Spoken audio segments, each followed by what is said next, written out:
اور آپ ہی کے شہر کراچی کے اندر ایسے ایسے واقعات مومنین نے مجھے بیان کیے. ہم کبھی ایران کے واقعات بیان کرتے ہیں, کبھی عراق کے واقعات بیان کرتے ہیں. لوگ سمجھتے ہیں کہ صرف مولا ایران اور عراق میں رہتے ہیں. ٹھیک ہے, ایسی بات نہیں ہے. مولا پاکستان کے شیعوں کے بھی مسائل حل کرتے ہیں, لیکن ہم جلدی سے بھول جاتے ہیں. ہم اس کو کتاب کے اندر لکھتے نہیں ہیں, ڈاکومنٹیشن نہیں کرتے. ایرانی لوگ اس کو کتاب کے اندر لکھتے ہیں تاکہ بعد میں وہ واقعہ سنایا جائے, لوگوں کو بتایا جائے. لیکن ہمارے ہاں ڈاکومنٹیشن نہیں. میں ایک مجلس سے باہر نکلا, جو شخص مجھے گھر تک ڈراپ کرنے کا کام کر رہا تھا اس نے خود مجھے یہ واقعہ سنایا کہ 40 پر جب میں مولا کی زیارت پر گیا تو میرا ارادہ یہ تھا کہ میں عراق کے بعد ایران کی زیارت پر بھی جاؤں گا. مولا کی میں نے کربلا میں زیارت کر لی, لیکن آخری دنوں میں بہت شدید بیمار ہو گیا. اتنا بیمار ہوا کہ آخری 3 دن تک میں اپنے ہوٹل کے کمرے میں رہا اور مولا کی زیارت بھی نہیں کر سکا. اتنا شدید بیمار. آخری دن جب آیا, مجھے پتا نہیں تھا مجھ میں حوصلہ ہے کہ میں ایران جاؤں یا میں پاکستان چلا جاؤں. میں نے سوچا آخری دن ہے, مولا کی ایک مرتبہ زیارت کر لے. اچھی بات نہیں ہے کہ مولا کی زیارت کیے بغیر, ودا کیے بغیر میں پاکستان چلے جاؤں. آخری زیارت کرنے کے لیے مولا کے حرم میں گیا. کہ رات کا وقت تھا. میں جب مولا کے حرم میں گیا تو مولا کے زری کو دھویا جا رہا تھا اور پانی ڈالا جا رہا تھا. میں نے کہا یہ تو بڑے شرف کی بات ہے, خلوت ہے, زری خالی ہے, میں بھی چلے جاتا ہوں. اور میں بھی اسی لائن میں لگ گیا جہاں پر وہ ایک ایک کر کے ہمیں بھی جھاڑو دے رہے تھے, ہمیں بھی پوچھا دے رہے تھے کہ تم بھی آؤ, مولا کی نظافت کرو, مولا کے حرم کو صاف کرو. میں بھی اس لائن میں لگ گیا. کہا میں بہت پیچھے لگا ہوا تھا, اور جو خادم ایک ایک کو بلا رہا تھا اس نے مجھے دیکھا, سب کو چھوڑ کر کہا تم آؤ, اور آ کر مولا کے حرم کو صاف کرو. یہ تو میری خوش نصیبی تھی. میں نے فوراً سے وہ پوچھا لیا اور صاف کرنا شروع کیا. خود بخار میں تھا, پورا بدن گرم ہو رہا تھا, اور میرے لیے ٹھنڈا پانی مضر تھا. لیکن نہ جانے کیا شوق تھا, کیا عشق تھا. میں مولا کے حرم کو دھوتا جا رہا تھا اور مجھے ٹھنڈا پانی لگ رہا تھا, لیکن کوئی بیماری محسوس نہیں ہو رہی. میرا پیر ٹھنڈا ہو گیا, یک ہو گیا. بخار والے آدمی کے لیے مناسب نہیں ہوتا ٹھنڈا پانی. کہ میں دھوتا رہا سکون سے.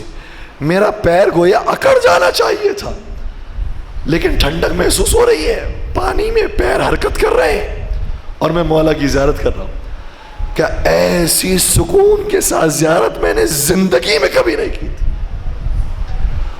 اور پھر زیارت کرنے کے بعد جب میں ہوٹل آیا ہوں تو مجھے سکون کی نیند آئی. جب میں سو کر صبح اٹھا تو قافلے والے تو تیاری میں تھے کہ مجھے اپنے ساتھ پاکستان لے کر جائے. لیکن جب میں صبح اٹھا ہوں وہ میری حالت دیکھ کر حیران ہو گئے, اور انہوں نے کہا کہ نہ تجھے کھانسی ہے نہ بخار ہے, کچھ بھی نہیں ہے. اور میں نے خود ایسا محسوس کیا کہ جیسے میں مولا کے حرم سے نہیں آیا ہوں بلکہ میں شفا خانے سے شفا لے کر آیا ہوں.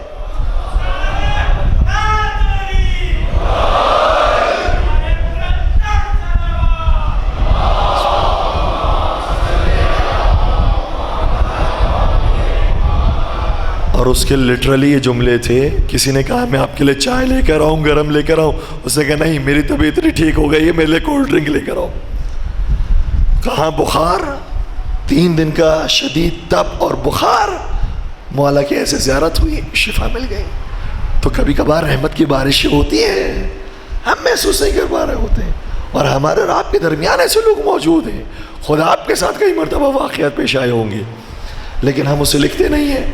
ہم مجبوراً کبھی ایران کے مومن کا واقعہ سنا رہے ہیں, کبھی عراق کے مومن کا واقعہ سنا رہے ہیں. تو ایسا نہیں ہے کہ مولا صرف ایران اور عراق کے مومنین کے مولا ہیں, وہ ہمارے آپ کے بھی مولا ہیں. اور کتنے واقعات کتنے مومنین نے شیئر کیے.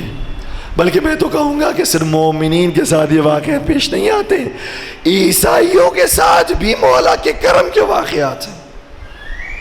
ہندوؤں کے ساتھ بھی مولا کا کرم ہے. جو 40 کے اجتماع میں عیسائی صلیب لے کر آتے ہیں, ہندو اپنے لباس کے اندر آتے ہیں، یہودی اپنے لباس کے اندر آتے ہیں. وہ کیوں آتے ہیں؟ کیوں نہیں جاتے حضرت عیسیٰ کے مزار پر؟ کیوں نہیں جاتے ہیں حضرت موسیٰ کے مزار پر؟